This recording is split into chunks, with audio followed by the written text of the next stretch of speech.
Haleluya, shalom. Apa kabarnya? Puji Tuhan, luar biasa. Haleluya.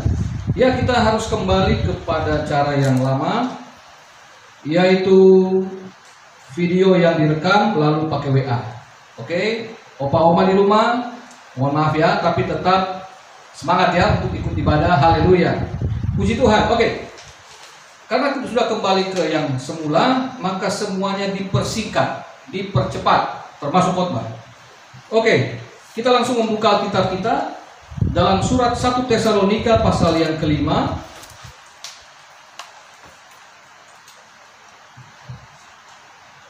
Satu Tesalonika pasal 5 ayat yang ke-18. 1 Tesalonika 5 ayat 18. Oke, sudah dapat di situ, ada juga yang bisa lihat di sini. Mari kita baca bersama. 2, 3. Mengucap syukurlah dalam segala hal, sebab itulah yang dikehendaki Allah di dalam Kristus Yesus bagi kamu. Oke, ini ayat yang sangat familiar buat kita semua. Mengucap syukurlah dalam segala hal. Orang mengucap syukur itu biasanya ada hal yang menyenangkan, ada hal yang memuaskan, ada hal yang membanggakan dan sebagainya. Mengucap syukur itu secara sederhana artinya berterima kasih. Berterima kasih kepada siapa? Kepada Tuhan. Nah, kita lihat, mengucap syukurlah dalam segala hal. Kita semua senang mengucap syukur kalau ulang tahun, kalau kita sehat, kalau sakit disembuhkan, ya, lancar-lancar jaya, usaha bisnis lancar, ya, proyek tembus. Tetapi bisakah kita bersyukur ketika segala sesuatunya berbanding terbalik? Ya, banyak orang Kristen seperti semalam saya di persekutuan doa di Pamulang, itu ada beberapa yang dengan terpaksa harus dirumahkan tanpa gaji. Masih sebagai pegawai, tetapi karena belum beroperasi, maka mereka dirumahkan tanpa gaji. Saya mengucap syukur karena memang sejak masuk sekolah Alkitab sudah tahu seumur hidup tidak bakalan digaji. Jadi ada corona, nggak ada corona, bagi saya biasa saja. Karena memang sudah begitu nasibku. Siapa suruh jadi pendeta Pantai Kosta? Mengucap syukur dalam segala hal. Jadi situasi baik, situasi nggak baik, usaha kita berhasil, usaha kita gagal, kerja digaji full, dipotong setengah, bahkan ada yang tidak digaji, maka bentuk kalimat ini adalah kalimat perintah. Jadi tidak bergantung pada kita suka nggak suka, harus bersyukur. Amin. Bisa nggak bersyukur? Terima kasih. Terima kasih Tuhan, saya dipecat hari ini. Terima kasih Tuhan, proyek gagal. Terima kasih Tuhan, gaji dipotong. Terima kasih Tuhan, sampai hari ini tetap jomblo. Bisa bersyukur? Yang jomblo katakan amin. Oh, nggak ada ya? Nggak ada. Haleluya. Nah, di sini dikatakan alasannya sederhana, saudara. Alasannya sederhana. Mengapa kita harus mengucap syukur? Sebab itulah yang dikehendaki Allah di dalam Kristus Yesus bagi kamu. Di dalam Kristus. Nah, kita semua orang yang ada di dalam Kristus, maka tidak ada alasan bagi kita untuk tidak bersyukur dalam segala hal. Siapa suruh jadi Kristen? Harus menerima begitu. Karena gampang kita berterima kasih pada sesuatu yang kita dapatkan. tetapi sukar berterima kasih ketika kita kehilangan. Ya kan? Kehilangan pekerjaan, kehilangan pendapatan, kehilangan proyek. Kita harus bersuka cita, kita harus bersyukur. Kenapa? Karena itulah kehendak Allah. Karena kehendak Allah harus jadi kehendak kita.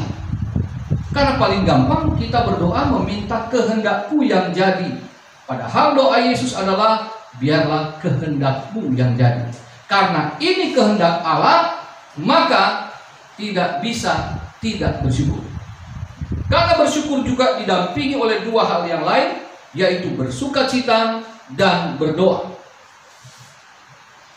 Orang yang bersukacita, dia pasti bisa berdoa. Orang yang bisa berdoa, dia pasti bisa bersyukur. Kan kita bisa alasan tuh susah berdoa karena hati lagi galau. Loh, ini perintah, tiga-tiganya perintah. Bersukacita perintah, berdoa perintah, bersyukur perintah. Kalau perintah tidak bisa dibantah, artinya karena kita hamba. Hamba itu artinya dari bahasa Yunani, doulos itu artinya orang yang terikat mutlak kepada Sang Tuhan dan sampai mati. Jadi tidak ada alasan. Karena hidup mati kita di tangan Tuhan. Jadi ketika dia bilang bersyukur, ya udah bersyukur. Ketika kehendak Allah adanya corona, maka kita harus bersyukur. Padahal corona telah menghancurkan, merusak banyak hal, termasuk persekutuan gereja-gereja, persekutuan doa. Iya kan? Banyak gereja belum bisa ibadah tatap muka gara-gara si corona. Tetapi umat yang belum bisa datang ke gereja, khususnya opa-oma yang ada di home, tetap bersukacita, tetap berdoa, dan tetap mengucap syukur. Ya kan? Orang yang bisa berdoa berarti dia pasti bisa bersyukur. Sekali lagi, mengapa kita harus berdoa? Kenapa kita harus mengucap syukur? Karena itu kehendak Allah. Jadi, orang sakit, terima kasih Tuhan, aku sakit. Kan aneh ya. Terima kasih Tuhan, karena kontrakan belum dibayar. Makasih Tuhan. Terima kasih kalau udah dibayar kontrakannya. Makasih Tuhan sudah peduli buat membayar kontrakan. Belum gak peduli kontrakan, tapi berterima kasih. Ini kan irasional. Kalau nggak irasional, nggak Kristen. Karena Kristen itu sebetulnya pengajaran Kristus. Kenapa? Berbeda karena dia melampaui rasio. Makanya irasional. Nanti kita bahas. Yang kedua, kenapa kita harus mengucap syukur? Karena mengucap syukur itu menghasilkan damai sejahtera. Ingat, ini satu paket. Bersyukur itu selalu didampingi oleh sukacita dan berdoa. Filipi 4 ayat 4. Filipi 4 ayat yang keempat sampai 6. Filipi 4 ayat 4 sampai 6. Bersukacitalah senantiasa dalam Tuhan. Sekali lagi kukatakan, bersukacitalah. Hendaklah kebaikan hatimu diketahui semua orang, Tuhan sudah dekat. Janganlah hendaknya kamu khawatir tentang apapun juga, tetapi nyatakanlah dalam segala hal keinginanmu kepada Allah dalam doa dan permohonan dengan ucapan syukur. Maka hasilnya adalah ayat 7. Damai sejahtera Allah yang melampaui segala akal akan memelihara hati dan pikiranmu dalam Kristus Yesus. Jadi hanya orang yang di dalam Yesus Kristus itu dapat memahami hal ini. Harusnya paham. Bersukacita, berdoa, mengucap syukur, itu ternyata menghasilkan damai sejahtera. Karena damai sejahtera dari Kristus itu obatnya kekhawatiran. Ayat 6 kan? Janganlah hendaknya kamu khawatir tentang apapun juga. Apapun itu. Khawatir apa? hari ini? Obatnya damai sejahtera. Gimana caranya dapat obat? Gampang, bersukacita, berdoa, dan mengucap syukur. Amin.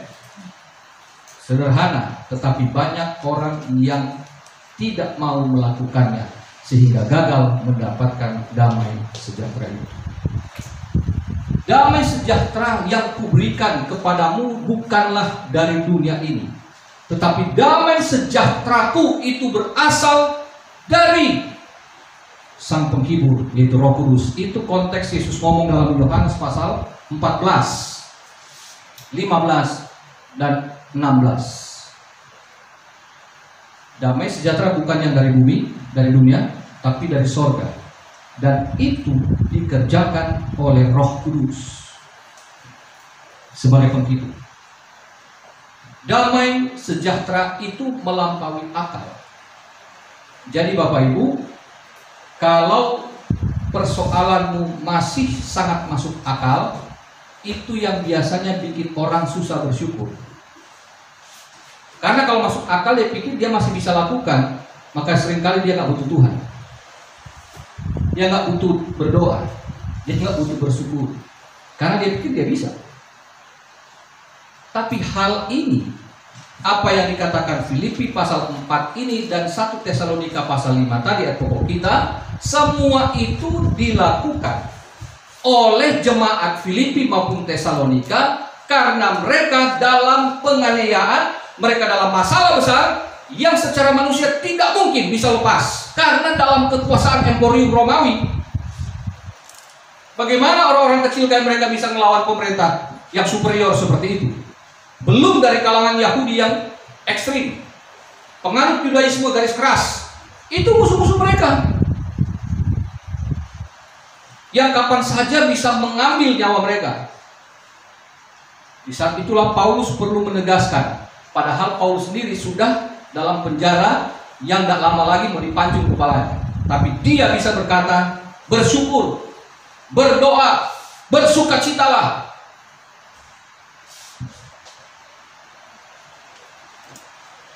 Orang yang dalam masalah masih bisa menguatkan orang lain. Bagaimana dengan kita? Sebagai orang tua, anak saya nggak tahu saya sedang kesulitan, tapi saya harus meyakinkan mereka bahwa mereka akan baik-baik saja. Mereka tidak perlu khawatir. Padahal kondisi kami tidak baik-baik saja. Dan saya sebagai hamba Tuhan, saya harus mempraktekkan ini. Saya bersukacita, melayani Tuhan. Padahal kadang-kadang so stres itu. Rekaman tiap malam, rekaman renungan firman Tuhan. Saya harus belajar dari sore sampai tengah malam, 6 jam hanya untuk renungan 10 menit, maksimal 15 menit sudah dengan doa. Sekarang tambah TikTok 1 menit, semenit yang Bapak Ibu tonton, saya belajarnya sejam. Artinya sekarang 7 jam beban kerja saya, gara-gara corona. Iya kan? 1 menit, tapi rekamannya bless people, bla bla bla bla bla, 1 menit, salah ngomong, ulang. Itu bisa di atas 10 kali ulang itu. Bisa di atas 10 kali ulang. Ada yang 15 kali ulang. 1 menit rekamannya bisa setengah jam. Tapi saya harus tetap bersukacita. Saya harus berdoa supaya siaran ini Tuhan dapat menjangkau banyak orang. Dan puji Tuhan, Jogja juga mendengar. Dan ada banyak daerah rupanya yang diberkati juga. Ini penontonnya nggak perlu kayak Atta Halilintar sampai ratusan ribu, sampai jutaan, enggak. Puluhan orang aja dengar sampai ratusan, tetapi orang-orang diberkati. Itu membuat saya bersukacita dan tetap akan siaran dan tetap akan tiktokan. Masa tiktok 1 menit boleh begini-begini? Itu saya halus. Shalom saudara, bahwa Tuhan Yesus baik. Masa nggak bisa? Iya kan? Saya harus bersyukur bahwa GPD Hope meskipun kecil, tetapi berdampaknya luas. Harus seperti itu. Saya bersyukur ada Bapak Ibu yang setia datang hari Minggu, padahal di tempat lain gereja-gereja besar pun belum berani untuk buka, belum bisa ibadah tatap muka, dan mereka secara manusia bersedih, pendetanya, jemaatnya sedih. Kenapa mereka belum bisa buka? Jadi kita tetap bersyukur dalam segala hal. Nah, jangan khawatir. Keadaan normal aja kolekte kagak cukup, apalagi kagak normal. Tapi kan saya harus tetap melayani dengan sukacita. Nah, 2 hari yang lalu saya rekamannya di mana? Dapur. Berisik banget di depan. Apanya? Token pompanya punya yang tuan rumah belum isi, jadi tut berisik banget. Saya harus pindah ke dapur, taruh handuk di atas tatakan di atas bak ini, bak cuci piring, taruh peralatan di situ dan rekaman. Haleluya, haleluya, bless people. Shalom. Bersama saya Pendeta Theodorus yang ada di dapur. Kadang-kadang saya di samping bak cuci di atas mesin cuci. Di bawahnya genangan air, karena posisi paling bagus hanya di genangan air itu. Karena dia udah agak lekuk begini, udah agak masuk dia punya air. Haleluya, haleluya. Shalom, bless people. Jumpa lagi dengan saya Pendeta Theodorus. Kalau suatu toko itu kaki itu air semua masuk di kaki. Saya harus rekaman. Dan saya harus tetap bersyukur karena ada banyak orang, ada banyak pendeta yang tidak bisa melakukan ini, meskipun mereka punya banyak kesempatan dan peralatan yang jauh lebih canggih. Banyak orang, banyak pendeta juga, teman-teman saya yang mengurung diri mereka, tidak ngapa-ngapain, dengan alasan bahwa belum bisa ibadah, tapi melayani orang tidak bisa, dengan cara apapun tidak bisa. Tetapi saya tidak mau berpangku tangan seperti itu, bahwa tidak ada yang tidak bisa. Bagi saya tetap ada jalan, Tuhan akan buka. Itu jauh sebelum kita tatap muka. Apalagi sudah tatap muka begini, tambah semangatlah saya. Haleluya. Jadi Bapak Ibu Saudara, jangan kecil hati apapun yang Bapak Ibu sedang hadapi hari-hari ini. Khawatir datang, kita harus usir kekhawatiran dengan damai sejahtera yang melampaui akal. Dan itu caranya sederhana. Bersukacita, berdoa, dan mengucap syukur. Melampaui segala akal.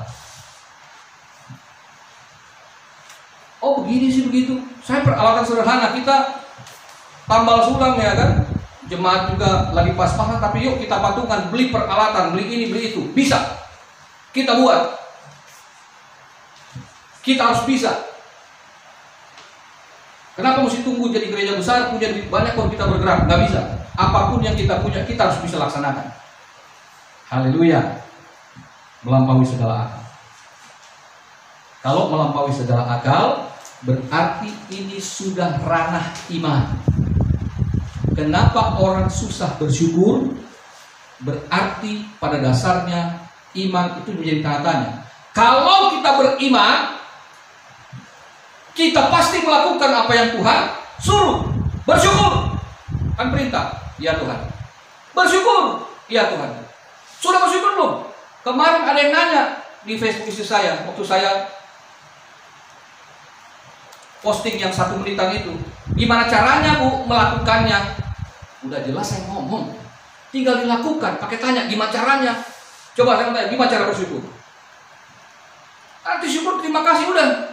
Makasih Tuhan, saya sudah diucap. Aneh, nggak masuk akal. Tapi memang ranah iman itu pada area yang nggak masuk akal. Tuhan bekerja pada area yang nggak masuk akal kita. Damai sejahtera itu tidak bisa dibeli dengan apapun juga. Hanya bisa didapatkan karena iman. Karena saya percaya Tuhan hadir dalam situasi saya, maka saya bisa bersuka cita. Kalau baperan hidup saya ini gampang baper, ya nggak akan saya melayani terus. Karena saya percaya Tuhan hadir bagi saya. Apapun yang terjadi, maka saya bersuka cita. Karena saya percaya Tuhan hadir kepada diri yang hina ini, maka itu yang membuat saya bisa percaya bahwa Tuhan dengerin doa saya. Dan karena saya percaya Ia yang berdaulat atas hidup saya meskipun saat ini sedang susah, maka saya mampu bersyukur, mengucap syukur. Terima kasih Tuhan. Terima kasih Tuhan. Beras sudah mau habis Tuhan. Makanan sudah nggak ada, duit nggak ada. Tapi aku berterima kasih Tuhan karena Engkau mengizinkan aku mengalami ini. Supaya aku bergantung kepadamu dan bukan bergantung kepada manusia. Supaya aku dapat belajar dari situasi ini. Maksudmu bagiku apa? Selesai doa datang beras, kagak. Ada yang telepon saya minta nomor rekening, kagak. Dan saya tetap berterima kasih lagi. Besok hari terima kasih Tuhan atas kekurangan ini. Karena dengan kekurangan ini aku dapat belajar untuk terus mengucap syukur. Gampang? Harusnya gampang. Tapi lebih gampang orang bersungut-sungut, gampang orang bafeto, gampang orang menyalahkan keadaan, bahkan menyalahkan diri sendiri, daripada berterima kasih kepada Tuhan. Ya kan? Bayangkan, bantu doa, ada proyek, so di biji mata, bantu doa, tidak lama datang berita, gagal. Tidak gampang. Tetapi hanya dengan cara bersyukur, orang Kristen akan bertahan di tengah kegoncangan yang terhebat sekalipun. Amin. Haleluya. Karena ini melampaui akal. Iman, taat. Karena saya percaya Tuhan, maka saya bertindak. Saya taat. Apa susahnya sih mengucap syukur? Apa susahnya sih berdoa? Apa susahnya sih bersukacita? Karena itu iman, taat, dan satu lagi, setia. Bersukacitalah senantiasa. Berarti kan bukan sekali. Tetaplah berdoa. Berarti bukan cuma sekali. Diperlukan kesetiaan. Iman, taat, dan setia. Untuk bersukacita, untuk berdoa, dan mengucap syukur. Kapan corona berakhir? Wallahu alam. Tetapi iman, taat, dan setia kita harus terus berjalan dengan atau tanpa corona. Tidak boleh bergeser. Amin. Haleluya. Tuhan Yesus memberkati kita semua.